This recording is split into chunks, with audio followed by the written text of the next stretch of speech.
Խնդիրը ես արդեն ասեցի, բանկերի եւ վարկային կազմակերպությունների բարձր տոկոսների հետ կապված 2019 թվականի փետրվարի 19-ին վարչապետը հանձնարարեց, ասաց գնացեք, մշակեք օրենսդրական նախագիծ 300 միլիարդ դրամ շուկայում հայտնվելը, դա հնարավորություն է բանկերի եւ վարկային կազմակերպությունների տոկոսների նվազեցման։ 19 թվականից մինչև այսօր 2026 թվականի օգոստոսի 6-ն է։ Ինչ է կարել հանուն ազգի։ Դուք ծառայում եք ժողովրդին եւ ժողովրդի վճարած հարկերի կուրքերի շնորհիվ աշխատավարձ եք ստանում։ Ինչ է կարել ժողովրդի համար։ Կանցեմ, այդ պահանջի հետ կապված թող դուրս գա պատասխանի ժողովրդին։ Ես դեռ չեմ կարող որևիցե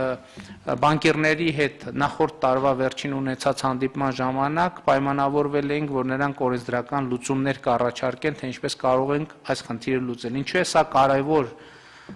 քննարկվող հարցի համատեքստում, որովհետև 300 միլիարդ դրամի հայտնվելը ֆինանսական շուկայում հնարավորություններ կստեղծի տոկոսների նվազեցման համար